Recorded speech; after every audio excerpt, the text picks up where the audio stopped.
Assalamualaikum warahmatullahi wabarakatuh. Perkenalkan, nama saya Nurmainita, saya dari kelas 11 TKJ 1.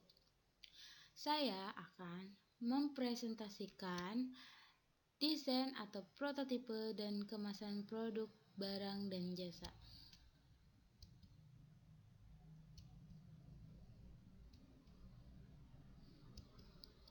Selamat menyaksikan ya teman-teman. A. Konsep desain atau prototipe dan kemasan produk, barang, atau jasa komputer. 1. Pengertian prototipe produk. Prototipe produk dalam kurung purwarupa produk adalah bentuk dasar dari sebuah produk, merupakan tahapan sangat penting dalam rencana pembuatan produk karena menyangkut keunggulan produk yang akan menentukan kemajuan suatu usaha di masa mendatang. 2. Pengertian kemasan produk. Kemasan adalah desain kreatif yang mengaitkan bentuk, struktur, material, warna, citra, tipografi, dan elemen-elemen desain dengan informasi produk agar produk dapat dipasarkan.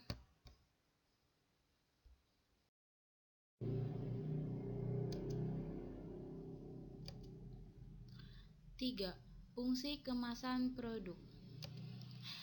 Banyak perusahaan yang sangat memperhatikan pembungkus suatu barang sebab mereka menganggap bahwa fungsi kemasan tidak hanya sebagai pembungkus, tetapi jauh luas daripada itu. Menurut Shimamura tahun 2007 mengemukakan pengemasan mempunyai dua fungsi, yaitu 1. Fungsi protektif. 2. Fungsi promosional.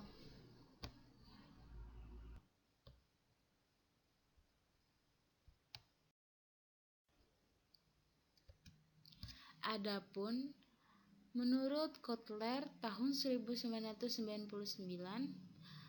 ayat 288 terdapat 4 fungsi kemasan sebagai salah satu pemasaran, yaitu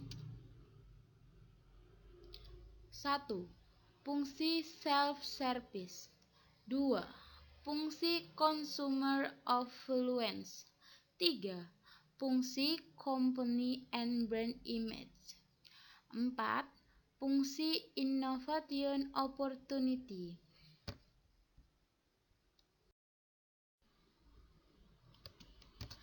Selain berfungsi sebagai media pemasaran, kemasan juga memiliki beberapa fungsi lain sebagai berikut. 1. Kemasan melindungi produk dalam pergerakan. 2. Kemasan memberikan cara yang menarik perhatian kepada sebuah produk dan memperkuat produk. 3. Kombinasi dari keduanya, marketing dan logistik, di mana kemasan menjual produk dengan menarik perhatian dan mengomunikasikan.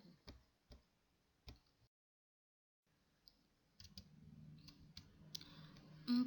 Tujuan kemasan produk. Menurut Low dan Kimber tahun 2007, kemasan dan pelabelan kemasan mempunyai beberapa tujuan, yaitu A. Physical production. B. Barrier protection. C. Containment or agglomeration. D. Information transmission. E. Reduction thefts. F. Fitur yang menambah kenyamanan dalam distribusi, penanganan, penjualan, tampilan, pembukaan, kembali penutup, penggunaan, dan digunakan kembali. G. Kemasan dan label digunakan oleh pemasar untuk mendorong calon pembeli untuk membeli.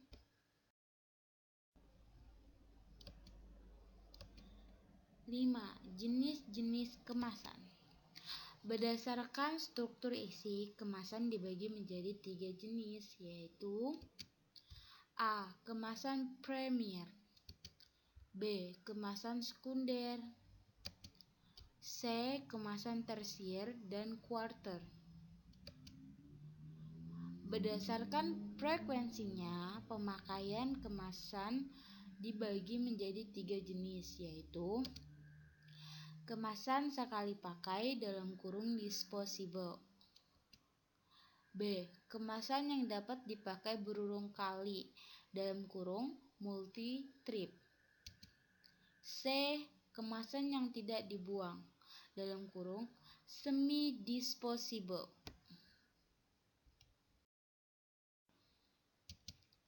Berdasarkan tingkat kesiapan pakai, kemasan dibagi menjadi 2 jenis, yaitu A. Kemasan siap pakai, B. Kemasan siap rakit. B. Memperkirakan konsep desain atau prototipe dan kemasan produk barang atau jasa komputer. 1. Pengertian sketsa. 1. Menurut Lida, Murray, dan Pater, sketsa adalah rancangan kasar dari suatu komposisi atau sebagai dibuat demi kepuasan pribadi. 2. Menurut Fajar Siddiq, tahun 1981, garis atau penggaris merupakan unsur yang paling menonjol hakiki dalam seni lukis. Tetapi pada dasarnya terdapat perbedaan antara sketsa dan lukisan. 3. Menurut H. W. Flower, sketsa adalah begitu saja tanpa persiapan yang merupakan gambaran atau lukisan pendahuluan yang kasar, ringan, dan semata-mata garis besar.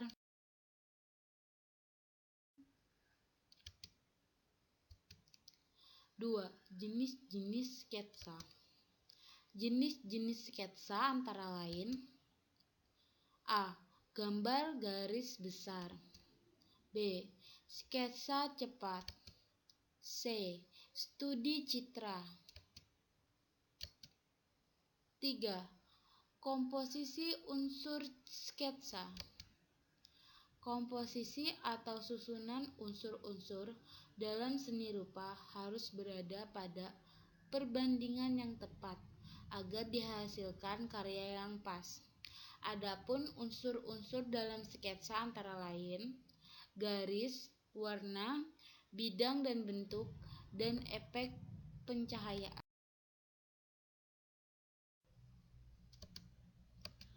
4. Aturan dalam membuat sketsa. Aturan dalam membuat sketsa antara lain: A. Membuat kerangka gambar yang terdiri dari garis-garis vertikal, horizontal, maupun lengkungan secara tipis. B. Menggambar garis sekundernya, misalnya melukis kerangka kubus atau kotak dalam keadaan tipis. C. Menebalkan garis sketsa yang sudah benar, ketebalan sesuai dengan karakter dan jenis garis yang diinginkan. 5. Fungsi atau manfaat sketsa. Sketsa memiliki beberapa fungsi, yaitu A.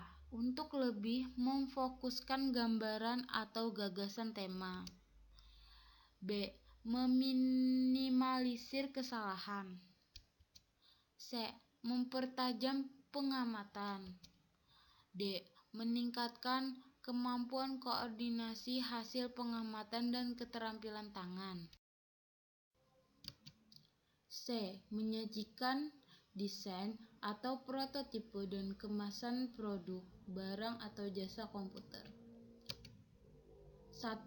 Pengertian desain produk serta pemilihan produk dan jasa.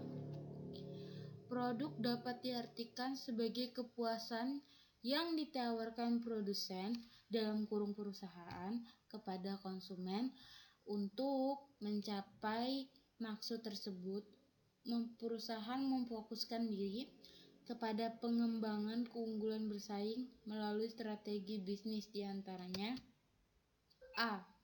Pembedaan (diferensiasi). B. Biaya rendah (kepemimpinan biaya).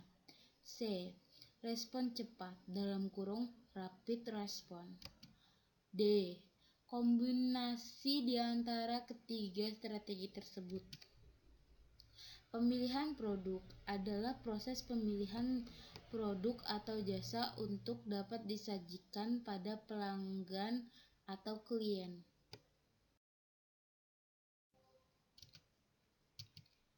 Dua, kehidupan suatu produk. Siklus suatu produk (produk life cycle) terdiri atas 4 fase, antara lain: 1. Pengenalan. Tahap pengenalan sebagai berikut. 1.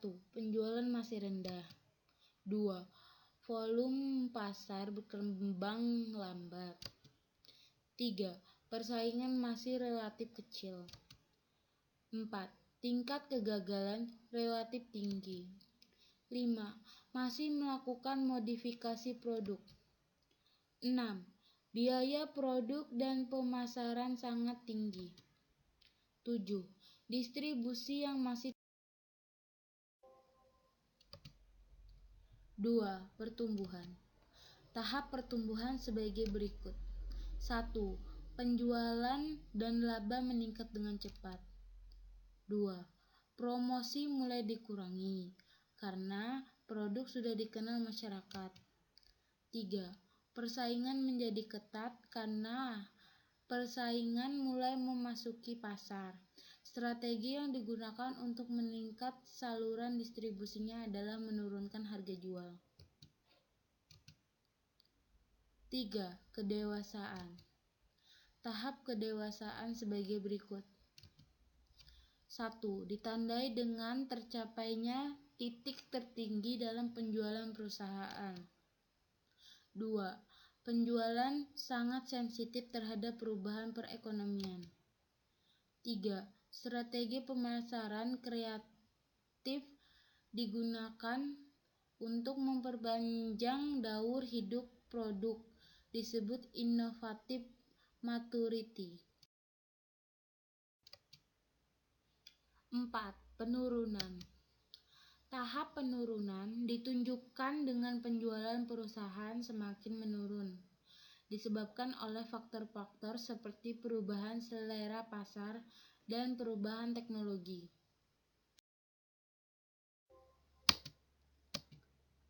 3. Pengembangan produk. Tahap dalam pengembangan produk antara lain: A. Ide. B. Persyaratan yang harus dipenuhi di pasar. C. Spesifikasi fungsional. D. Spesifikasi produk. E. Ulasan desain. F. Pengujian pasar. G. Pengenalan produk. H. Evaluasi. 4. Desain ramah lingkungan. Desain yang ramah lingkungan dapat dilakukan dengan mencontoh uraian sebagai berikut. A. Menggunakan bahan baku yang dapat didaur ulang. B. Menggunakan komponen yang tidak membahayakan. C. Menggunakan komponen yang lebih ringan. D. Menggunakan bahan baku lebih sedikit. 5. Penerapan pohon keputusan pada desain produk. Pohon keputusan digunakan untuk membuat keputusan produk baru, juga permasalahan manajemen lainnya. Menganalisis masalah dengan menggunakan pohon keputusan ada 5 langkah, yaitu: A. Mendefinisikan masalah. B. Menggambarkan pohon keputusan. C. Menentukan peluang. D. Memperkirakan imbalan setiap alternatif. E. Menyelesaikan masalah dalam menghitung expected monetary value.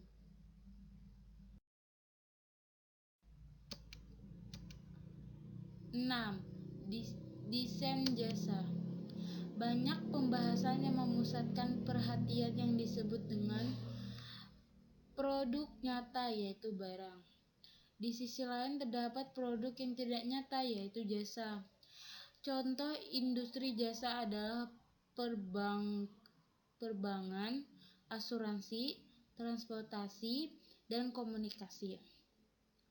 Kunci dari desain produk jasa adalah mendefinisikan secara tepat barang-barang yang terkait dalam jasa. Dalam merancang jasa, manajemen harus secara seksama membaca harapan-harapan pelanggan.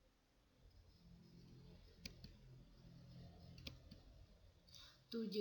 Merencanakan prototipe. Ada beberapa tahapan dalam merencanakan prototipe, di antaranya A. Menetapkan tujuan prototipe. B. Menetapkan tingkat penerapan konsep. C. Menggariskan rencana percobaan. D. Membuat jadwal untuk perolehan, pembuatan, dan pengujian.